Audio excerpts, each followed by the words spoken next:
Didn't want to open a soda in your guys' ear. Give me just a second, and I will get this thing going. How are we all doing today? Doing good, I hope.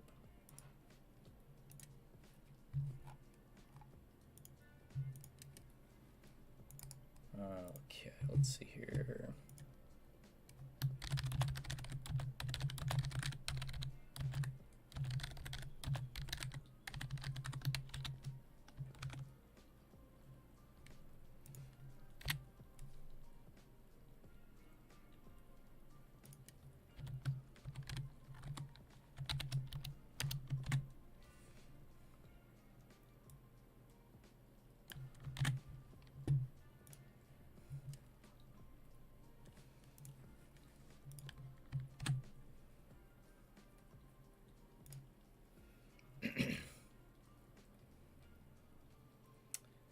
Okay. Let me be the first to welcome you all to this strange quandary that is the Vistraz Show. It's a working title right now. I'm not really sure if I'm going to keep it the Vistraz Show. But yeah, episode 1. Why? Why am I doing this? I have been wanting to do a podcast for a while now. It's something I've wanted to do with friends. It's something I have always wanted to do in the past. I think they're cool. I know the market is absolutely saturated right now. There's a podcast for everything, and this isn't much of a difference. Who's gonna watch it? Who's gonna listen to it? I don't care. I don't know, and I don't care. I'm kind of tired of seeing what works and what doesn't. If you're also noticing, this isn't on my streaming channel. This is actually on the main channel. And that's because I'm going to talk about a bunch of nerdy shit. But yeah, let me divulge into the why. Why am I doing a podcast? Why am I making it all about myself? That is not the intention. One, I'm kind of having it work as a dual-sided thing where it gives you guys updates to my channel, and I can also kind of break these down into their own like little episode segments for my channel. I'm going to be talking D&D stuff. Today we're going to go over the OGL debacle. New shit just happened with WotC that they're under fire for. And yeah, I guess today we're just going to talk about that stuff. Mostly. But I mean, this is going to cover topics like not just Dungeons and Dragons, but tabletop role-playing games and anime, games, other pop culture stuff. I'm hoping that this branches out into something that my friends can get on. I hope it's something that we can do on a regular basis. That being said, this is the only stream I have this week before I go on vacation for like 2 weeks. Next week is a lot of 12-hour days at work, followed by going on vacation. I will be gone for a solid week, and then I'm not going to bother getting back onto the YouTube platform until about the 15th of May. So yeah, looking at a pretty long trip away from YouTube. It's probably a safe bet that I will be doing this again the 15th on when I get back. So yeah, that's the tentative schedule on how often this is going to happen. I'd like to do it once a week. There's really not going to be a lot of editing to this. This is not a lot of podcasts do editing anyway. They do, but this is kind of be freeform until I have more time dedicated to working on this.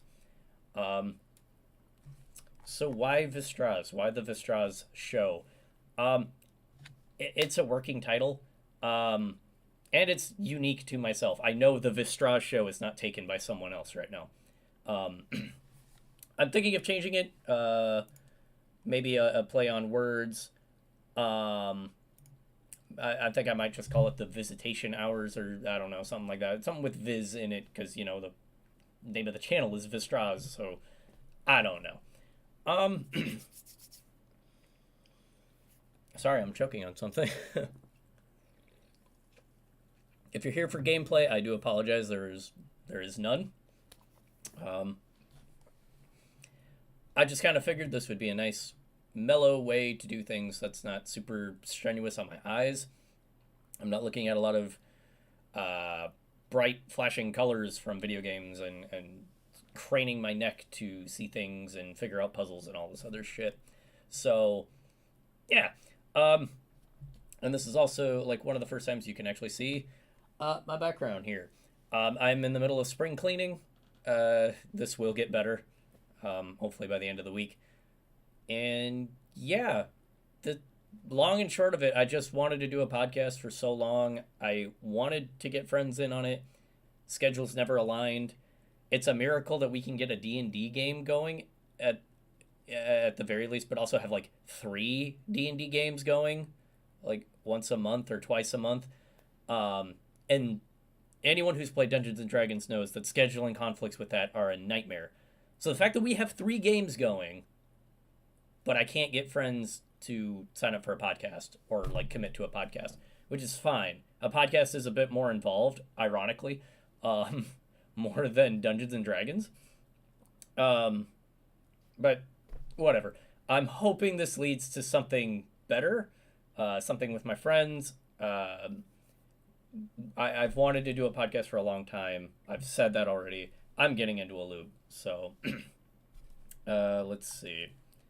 So yeah, you're stuck with this because this is going to be like my state of the channel address and whatnot.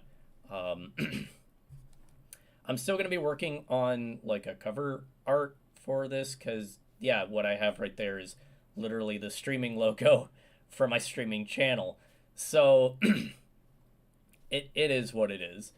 But let's move on away from that. I think I've explained why I'm doing this enough and get into some of the topics for today. And first, I'm going to talk about the OGL debacle with our favorite, now not so favorite, gaming company, Wizards of the Coast, or better wise known as WotC nowadays. So, I had a very scatterbrained way of trying to explain the OGL nonsense. So I'm going to try and summarize it as best I can and without having to repeat myself. So, Wizards of the Coast is owned by Hasbro, the toy making company. Hasbro realized that 5th edition Dungeons and Dragons was really gaining in popularity, like almost back, if not higher than the height that it had when 3.5 came out, when I don't know. I don't know this for sure, so take this with a grain of salt. Maybe as high as when the that Satanic Panic was going around back then in the 70s, 80s.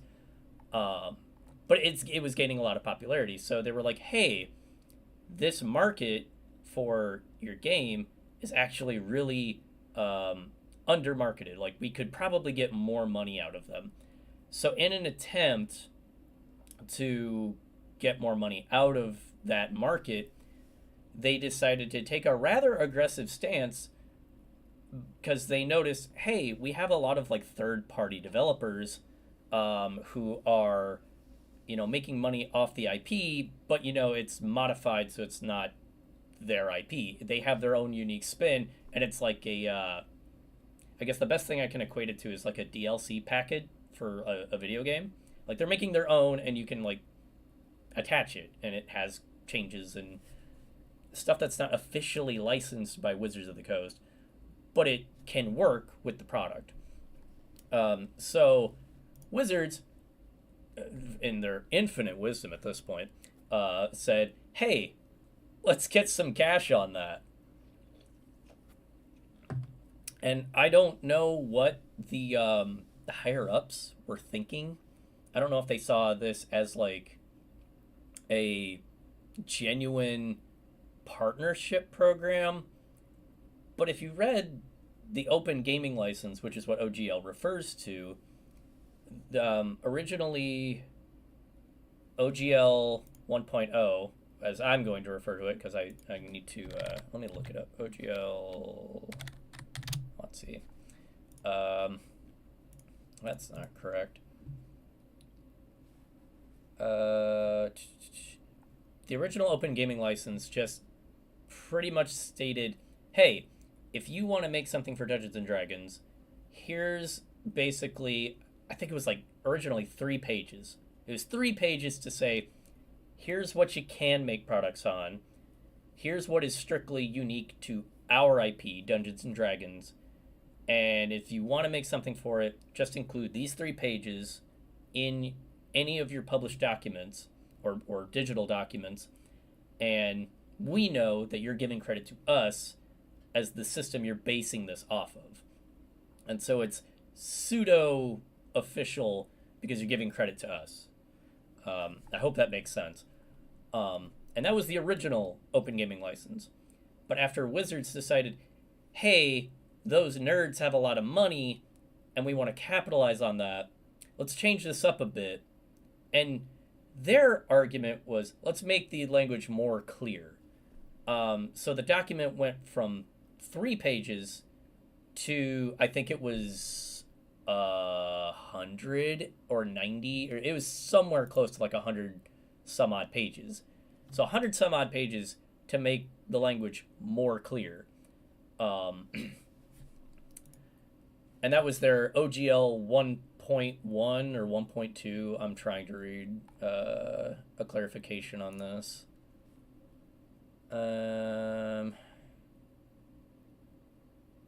Yeah, OGL 1.0. OGL 1.0A was the original. No, sorry. 1.0A was the 400 page long. So I was wrong. It was 400 pages to clarify things.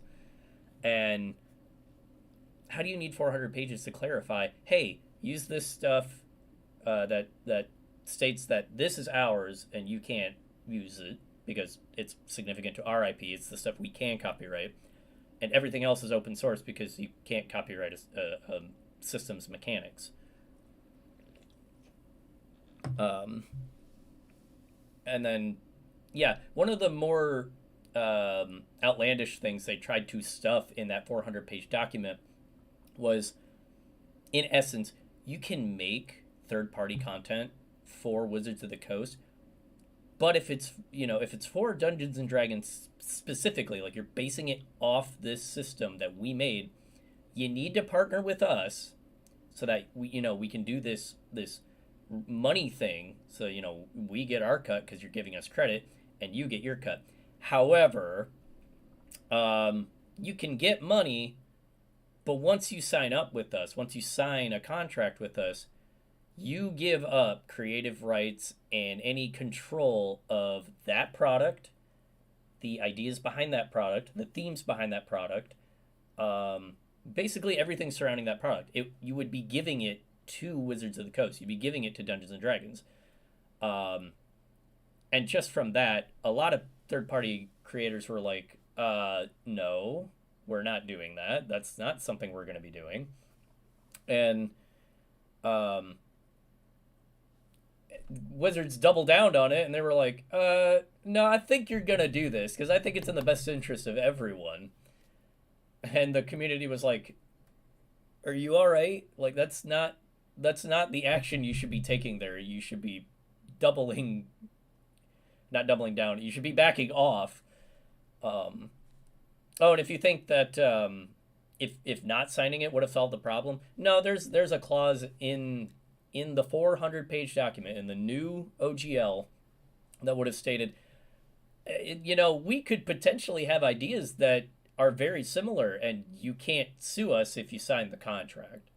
So say I had an idea for a 1920s America kind of campaign or theme for Dungeons and Dragons, and I sign up with them, but I get into a discussion with Wizards of the Coast and tell them, okay, well, I don't want this to be sold on your, I don't want it to be sold in your digital marketplace. I don't want it sold in your libraries.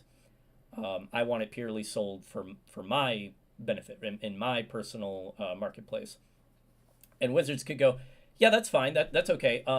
However, we do have a product in the pipeline that could be very similar to yours, and I'm just letting you know now.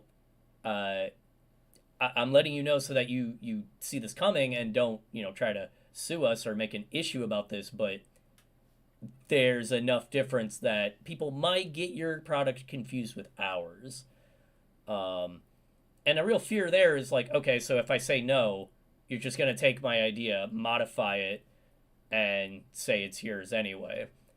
Um, those are two of the bigger issues that I saw from the 400-page document.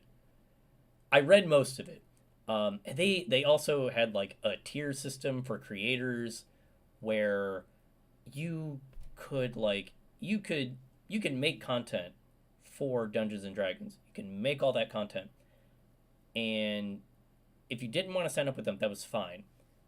But you couldn't keep it behind a paywall. You couldn't say, "Oh, I made this entire campaign setting, um, and if you want it, you just have to donate or pay me, let's say $15. $15, you get it, and it's all yours." Um, Wizards would have had a problem with that. They would have gotten their legal team. They would have come down on you. That was the fear anyway, because all this was speculation. A lot of the OGL talk was from leaked documents. It wasn't even official. There was nothing official about this. Only that, yeah, they had plans to change it, and the drafts that were leaked were like drawn up. Some of them had been shared with content creators for Dungeons and Dragons, but none had been like official yet. Nothing had been officially stated. So it was all speculation.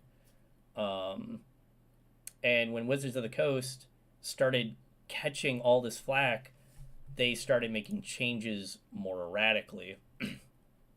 um, and when the community found out about it, they started the hashtag OpenD&D, which, keep the game open source. They wanted to keep the original Open Gaming License. That's why it was called the Open Gaming License. And there were a lot of discussions about it. Creators came out of the woodwork, and I gotta be honest, this was the most involved I had ever been with like any movement, if you want to call it a movement of some kind, of any kind, a corporation, political, religious, whatever.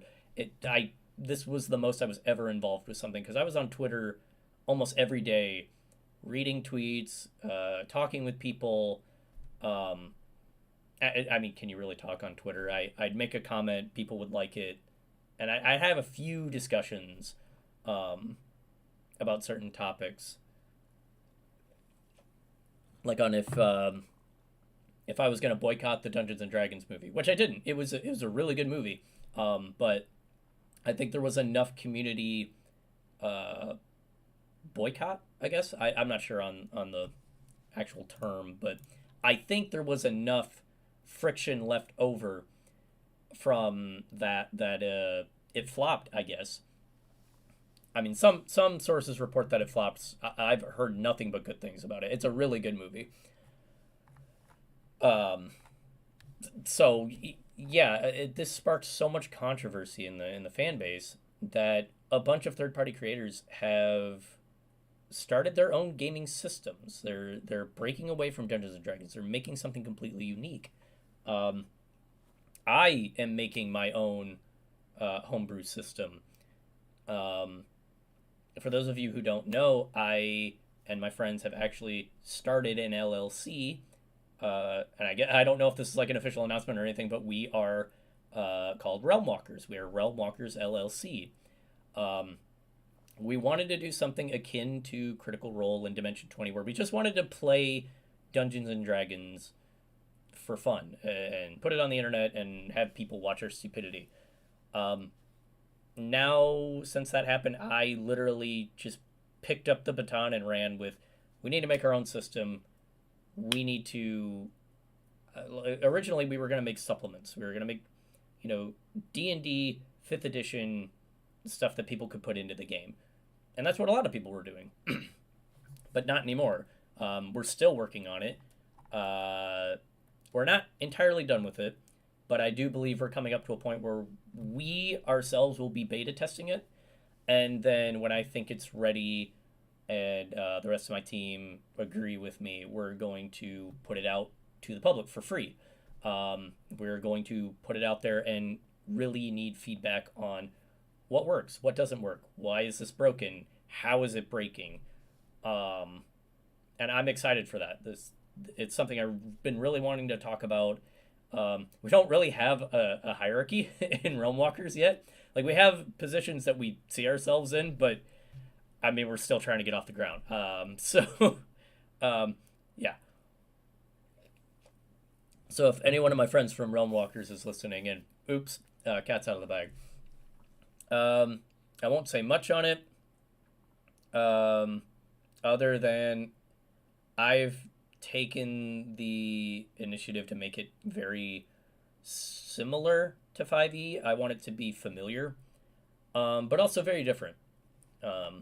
Character creation is completely different. One of the selling points that I liked, that I want to change, is that no more classes. There are no classes. That's actually a big selling point for a lot of other tabletop role-playing games. There are no classes in a lot of them. D&D is actually one of the few games that has classes still. But we are looking into no more classes, different kinds of, like, a build system, maybe expanding through skills. I don't know.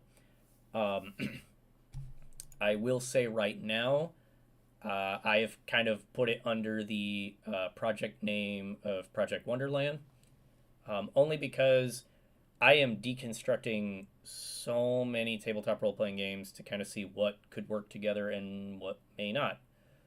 I'm also not a game designer, so this is completely uncharted territory. I have no idea what the hell I'm doing.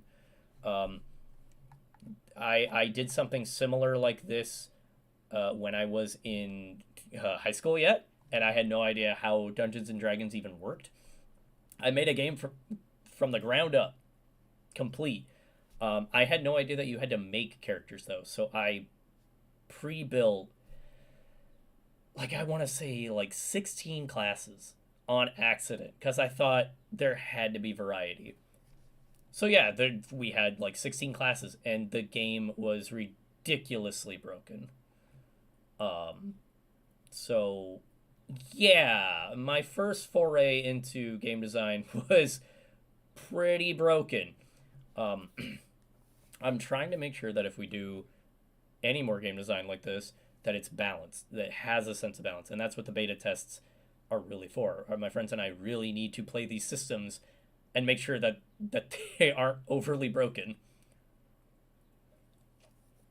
So that's kind of the lead up of the OGL and what spun me into action on that. And that really did inspire me to get more into the Dungeons and Dragons community. I've been watching and waiting from the sidelines for a long time now, to get into the community. And I've been sitting on a video series, mostly because I'm juggling like 6 projects at once right now. Most of them personal. By that I mean, like, I'm planning for vacation. I have some 8-hour days at work and 12-hour days at work. I am not sure I'm going to get decent sleep if I really dive headfirst into this. But at this point, I just don't care. There's a lot of waiting around that I've been doing, and I'm honestly just tired of it, which is another reason for the podcast. I've wanted to do it for so long, I just don't care anymore. So here we are.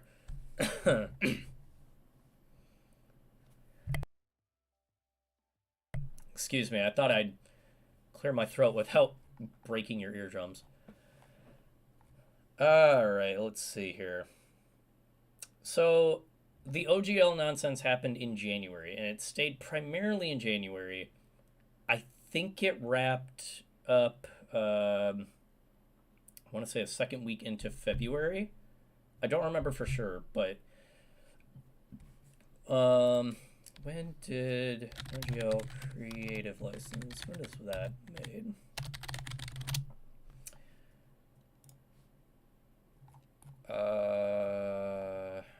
When was this posted? Really? On January 19th.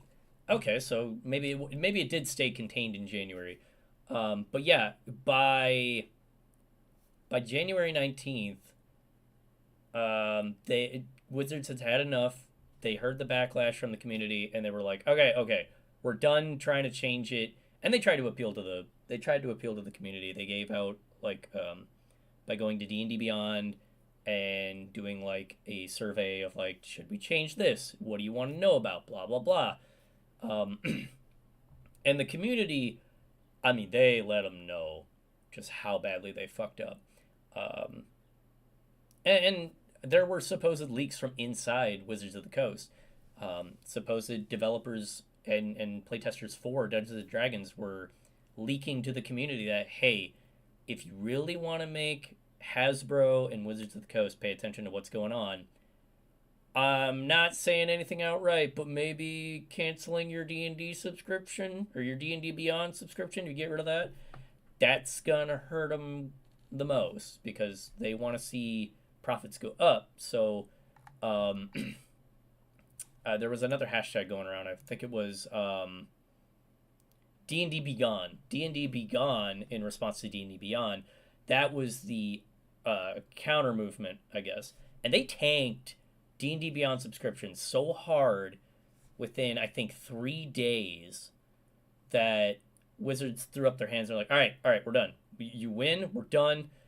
And they released the OGL Creative Commons. The Open Gaming License, including its core rules, are being placed under purview of the Creative Commons. The Creative Commons is a nonprofit dedicated to sharing... Sorry, I fucked that up. Nonprofit dedicated to sharing knowledge, and it developed as a set of licenses to let creators do just that. So they can't touch it anymore. What is in that creative license, Wizards can no longer touch. It is open for anyone to use, and so long as they give credit to that Creative Commons, you can make your supplemental material for Dungeons & Dragons. Wizards doesn't get any of that money unless you want to give them that money, I guess. I don't know. Or if you get to be big, like, say, Critical Role, where you make a book deal with Wizards of the Coast. But, yeah, January was a very rough month for not just D&D players who felt like they were going to get screwed out of playing a game that they like, but, I mean, a massive part of the community that was content creators for Dungeons & Dragons, that is essentially free promotion for Dungeons & Dragons, was really hurt by this. And I mean, so many content creators thought that they weren't going to have a livelihood after January. Thought, I'm done. I don't have money anymore. I don't have a way of doing this. And so they were panicking. The people who were keeping up with it were essentially D&D news shows, or they became news shows. There were some creators, after the Creative Commons came out, that cooled a lot of tempers, but once that came out, some of the more long-form content creators finally came out of the woodwork and was like, so after all this crap and the whiplash that I've been having from Monday to Tuesday, 4 different times of, can I post this? No, I can't. Okay, what about this? Oh, I can't do that. After that whiplash, they're like, okay, so now that I've had a near-death experience 6 times, and it's not even breakfast, here's a video. And now a lot of them are doing, like, system-agnostic content. So that means they're not just Dungeons & Dragons. They're exploring other options. So that's what that all kicked up, and how I'm trying to get more into this nerd space by focusing on tabletop role-playing games. and why I am working on a tabletop role playing game system of our own. Um, like I said, I'm excited for it. Project Wonderland is getting closer to a beta test, and I mean a legit, like full one shot beta test where we run every facet that we can. Um, I'm hoping that we have. Honestly, I think in a beta test, you want to be able to break your game. You want to break your game so that you can find where are the holes, how do we fix them, and you address the issues in that. But I have been rambling on for about a half hour, so let's push the OGL shit away for now. You're up to speed. You know why I was so animated about that, and kind of a change for the channel in that aspect. So let's move on to the newest shit that Wizards of the Coast did. I've only recently heard about this like yesterday. I don't know how to feel about it because this deals with one of Hasbro's other products. Well, actually, Wizards' other products because they make the Magic the Gathering card game. And I guess there is a new booster pack or whatever coming out in like 3 weeks or so. It's called March of the Machines Aftermath. And I guess the whole issue stemmed from an influencer, a content creator for Magic the Gathering, called Old School MTG or Magic the Gathering, and he got his hands, and this is completely by accident. Like he ordered a completely different booster pack of Magic the Gathering cards. He got the new one that Wizards was sending out for like promotional and content creators and all that stuff to like review them. And I don't know. I'm not big into that community, so I don't know what content creators do. Like, do they review the card? Do they estimate its value? I don't know. But Wizards sent that out, and he accidentally got it because the guy he ordered from isn't big into Magic either. So he saw March of the Machines, and the new booster pack is just Aftermath added onto it. So after that, the guy got the booster pack for Aftermath, thought, oh, that's what Old School MTG wanted. So he sent them the new booster packs, the new promotional booster pack, to his house. Like he gave them to the guy. And I guess Old School MTG made a YouTube video about them, and he kind of gloated and ranted and raved. He promoted them. He said, oh, they're really cool, they're nice, they're great. I haven't seen his original video on it, so I don't know exactly what he says, but Wizards of the Coast finds out that, hey, he's not on the receiving list to get the promotional cards. What is he doing with them? And I've seen like 4 different videos talking about this. Moist Critical's video, Philip DeFranco's video. This spread fast, like faster than the OGL nonsense, because that took a couple weeks for like the more mainstream YouTube channels to pick it up. But this just took off because instead of Wizards of the Coast contacting this guy, like calling out, emailing him, trying to get a hold of him through like his phone number or anything like that, they just straight up went to the Pinkerton Detective Agency. The Pinkertons, like the union busting Pinkertons, they went to them, reported that, yeah, this guy has stolen merchandise. Can you go pick this up from him? And they went. They went to the guy's house. They met him at his door. And according to sources, I think the guy himself, Old School MTG, even says is like, they were cordial, but they were armed. Like they had weapons on them, and they were talking about possible jail time and why he should give them back the property and all this shit. And he's just like, I was cordial, I complied, did all this stuff. And the community is more upset over the fact that WotC didn't contact him. They just sent the Pinkertons after him.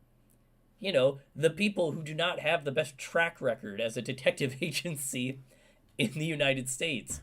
They sent the Pinkertons after one guy to retrieve a couple boxes of cards. Um, and old school MTG even says in his like post about it that was like, yeah, he talked to Watsy. They were super apologetic. Like he glorifies them. Like, well, not glorifies them, but he is very nice about it. Like he's like, they said it was a mix up and they're sorry. They're gonna reimburse me some money. And he's like, yeah, they were all nice about it. That's great and all, but like, dude, their first method should not have been the Pinkertons coming to your personal home and pseudo threatening you to get you and your wife in jail. But that's the latest. That's the latest problem that Wizards is under fire for. Is that the greatest look? Not the greatest look at all. So, Wizards of the Coast not having a good year. They started off 2023 with a rocky relationship with the fans. So that is the majority of the Wizards of the Coast drama that's been going on. And I just found out the Pinkerton story like 2 days ago. So I think on Monday. Yeah. This is not fun. They are certainly not having a good time. But yeah. I don't think they're going to have much of a community left. And the sad part is that they do it to themselves. Maybe they tried to reach out to him and they just kept getting the wrong person. We'll never know unless more evidence comes to light. But what do you do? What do you do when a detective agency shows up with weapons and who are known for union busting? And even their methods for union busting were not the greatest.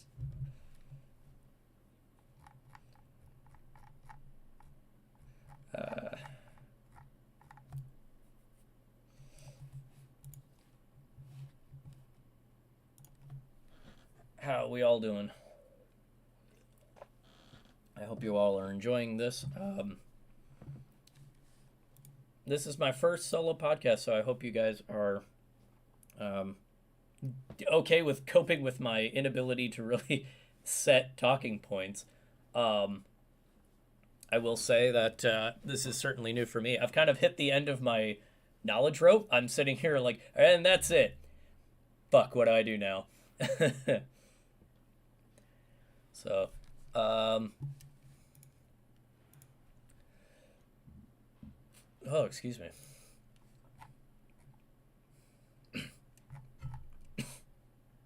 Oh my god.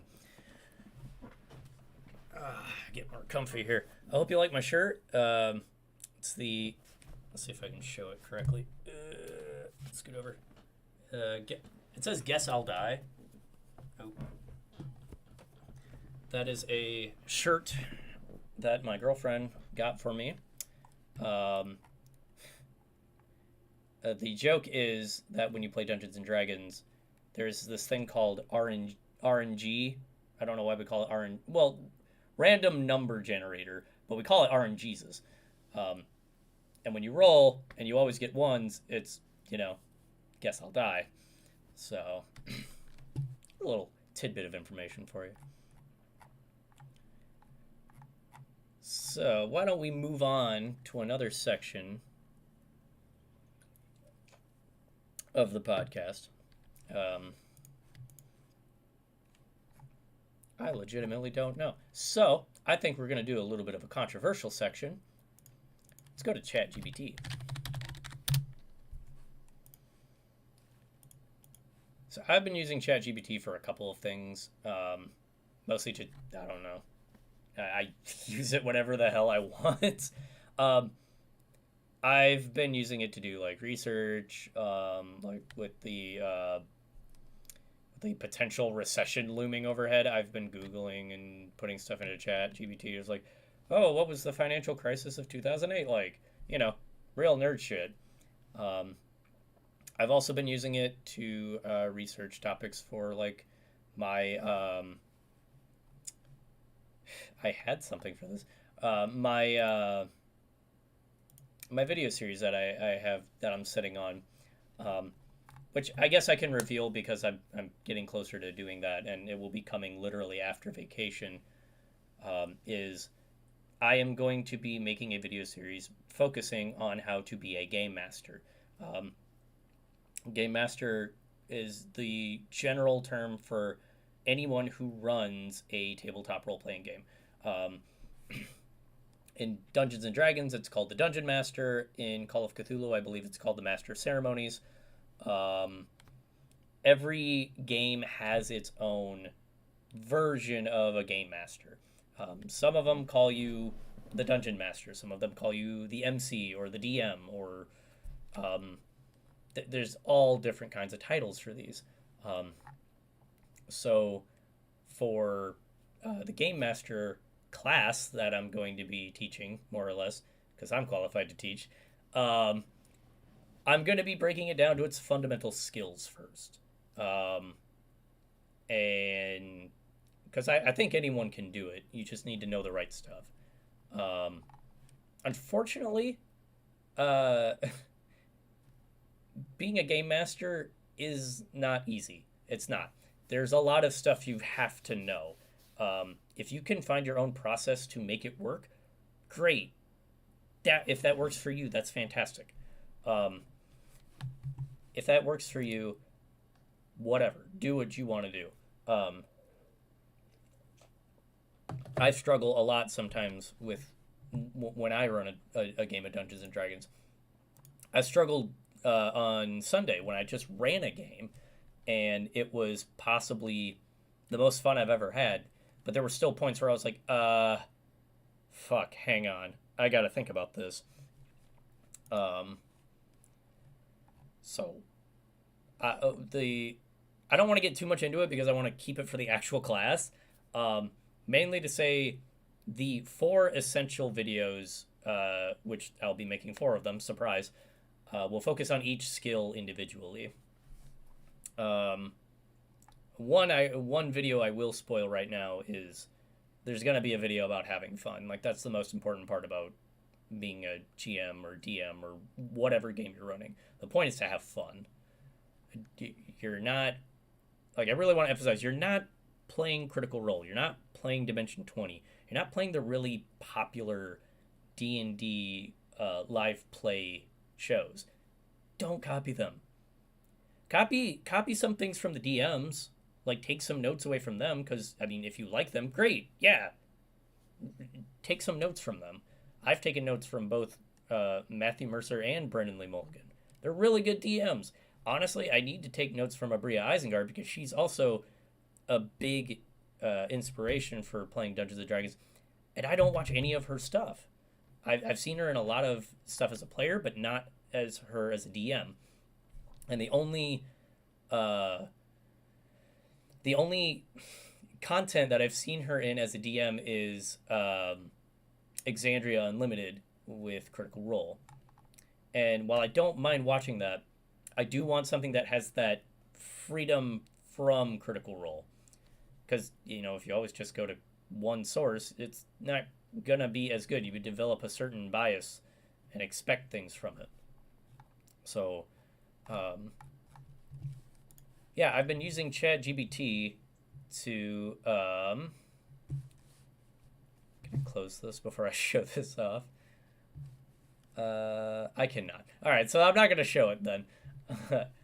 But there are just some topics on here that I've used ChatGPT for, and I don't really want to delete all of this just to hide it. So, yeah. Let's see. What do we want to do?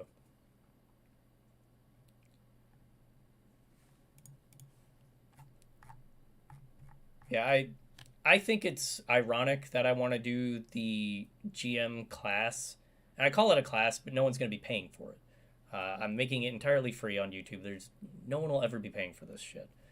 But I've been wanting to make something that has a value that I think people will really want. The one thing I have to say is like in total, if people like, if anyone out there likes the video series, it's gonna be like a 30-part video series. And ideally, I want to make videos that are like under 10 minutes because I want these to be things that cover the topics, get a little bit into them enough to understand, but then you move on. This isn't stuff where, oh, I'm gonna learn it all in 10 minutes. That's impossible. There are other YouTube channels that do it better, and their entire in-depth conversation is a half hour long minimum. Half hour long minimum. I've seen videos on Dungeons and Dragons or how to be dungeon masters that are 45 minutes long. They're like a whole hour long. It's like I'm running a game this Thursday in 2 hours times. I need to know now, and I'm busy as hell the rest of the time. How do I get to be that DM? What do I need to know straight from the get-go? So that's what I'm gonna hopefully do. I can't guarantee I'm gonna succeed at that. I mean, hey, I'm doing research. I'm trying to learn, and also I'll also talk about mistakes that I've made so that new game masters and dungeon masters don't make the same ones. So there's that. We've been going for quite a while, and I've been ranting the entire time. I'm not sure how long I want these to be. I do want to keep them within about an hour here on YouTube. However, I don't know how long I want my podcasts to be. I did this on a whim. Well, moreover, I've been like thinking about this for so long. I've always wanted to do a podcast. It's minimum setup, a little bit of work to get things going, but there's nothing wrong with that. Does that make sense? I don't think that makes sense. So, podcasts are really simple to record and edit, but the real challenge comes in when you have to find somewhere to put to host it. So I'm just gonna make my idea was to make video podcasts, and then whenever I need the audio, I can download it because I own it and I can take it off of YouTube. I can download it, trim out the video, and take the audio and stick it on Spotify or anywhere else that I want to put it. Truth be told, I still haven't figured out the whole issue on hosting on my own personal website. I don't know if that's something that they still do, since Spotify and what is it, iTunes Music? Is that where other podcast goes, or is that Apple Music now? I don't remember. But I've put a podcast on Spotify before.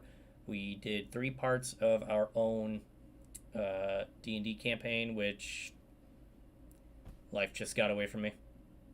So, but I fell off of it and I never had the time. So that's why these podcasts are not going to be very edited. I'm just gonna kind of do it for now, and when I have the time, cut them down, clean them up.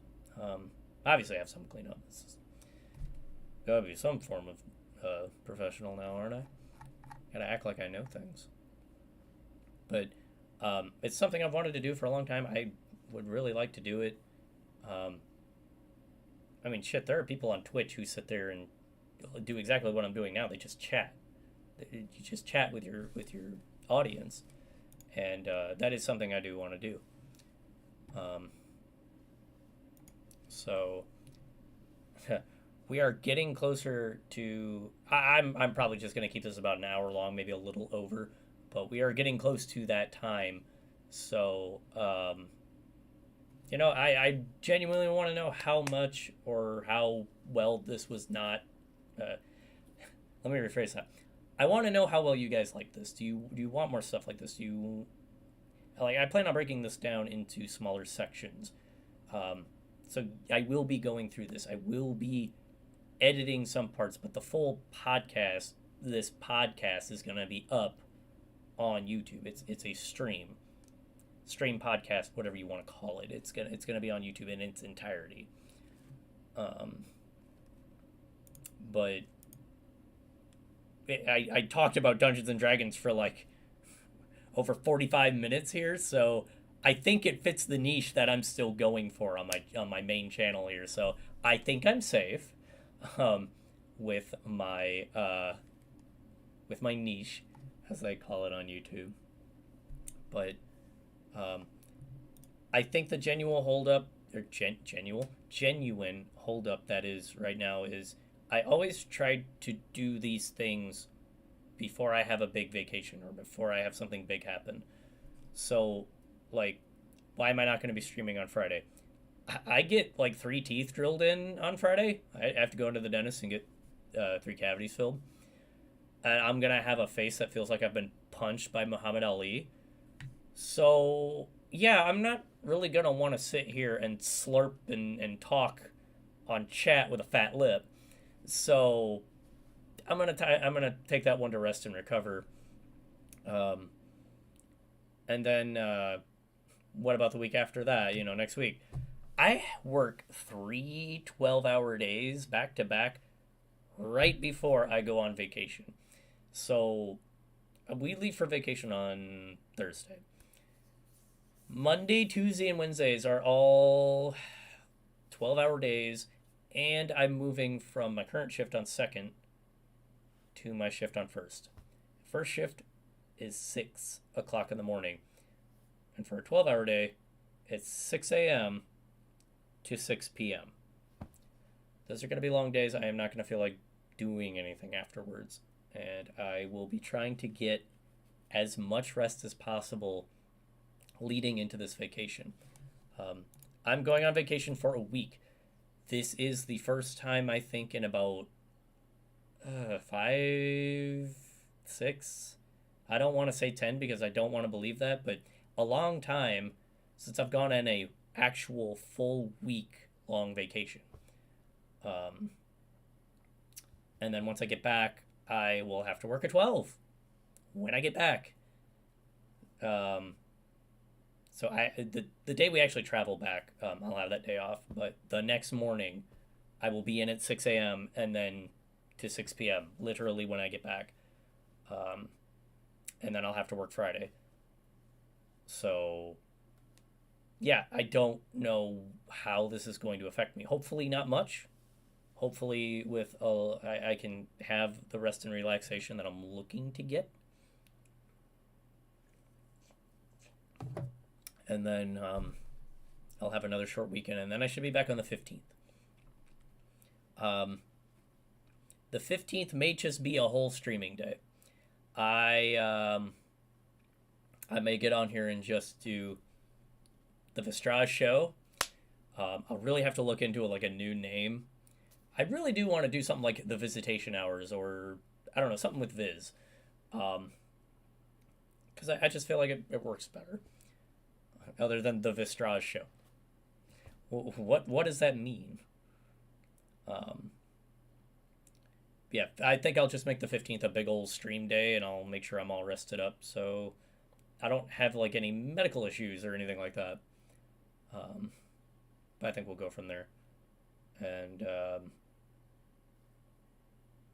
actually, that week coming back does look like it'll be a very eventful week because the 15th all morning we'll do streaming.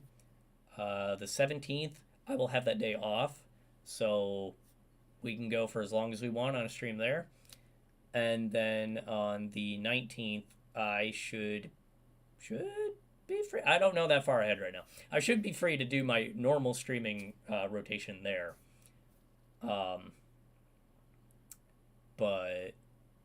I'm not going to promise anything right now. I'm not going to promise this will be set in stone on the 15th, but that is the goal. I want to do podcasts as often as I can. Well, let me rephrase that. I want to do these consistently. And I hope that what I'm bringing to the table is quality, like quality information, quality topics, stuff like that. Um, if I can get my friends on here to talk, I definitely want to do that because trust me, I think I'm funny. I have my moments. I'll give myself that credit. But I mean, my friends and I work a little better when we're together. So, um, save me. But I'm having a blast. I hope you guys are having a blast. Um, I've kind of had. Well, I guess you guys aren't hearing them. I've had stream beats on in my head for a while. It's been keeping me calm through this. I thought I had it playing in the background, but I think it's low enough that you guys don't hear it. So hey, no copyright strike. Nah, these are fine. I literally have stream beats playing, which I think they're royalty free, so I don't think there's any major issue. So we're getting down to the last few minutes here. I will let you guys in on a little fun fact on why I chose the name Vistraz.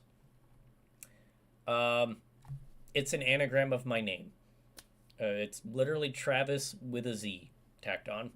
I was like doing anagrams in college or whatever. I forget what exactly I was doing that led to it, but I kind of like rearranged my first name to see what words could come up, and without Z, it was just Vistra, and I was like, I feel like it needs a little bit on the end there, so I was like Vistraz. All right, sounds cool. Um, and I've just kind of used that as a placeholder fictional name for anything that I want to stick it on. Um, like for example, and I'm not afraid to admit this, when I before Warner Brothers went around and shut down all the fan made Harry Potter content. On Gary's Mod, there was something called a Harry Potter roleplay server. If you look it up on YouTube, there were tons of these. They had thousands of people on them, and I mean, they were shitty. They were ghetto as all hell. They were fun though, and you could actually learn spells and like go to classes and do all this other stuff. It wasn't super in depth, wasn't super interactive, but you can pick your own name. And so I just named my character Vistraz Noctra. It sounds like a wizard's name. It does, at least I think so. And that's what I used it for. And I still use it today for D&D characters. I use it for placeholders and game or not gaming titles, but user profiles. If I want to use them for games or something unprofessional, I just put Vistraz, or Vistraz Noctra or some variation of that. But that's where Vistraz came from. I came up with Vistraz back in, I want to say, oh god, 2015, 2016, something around there.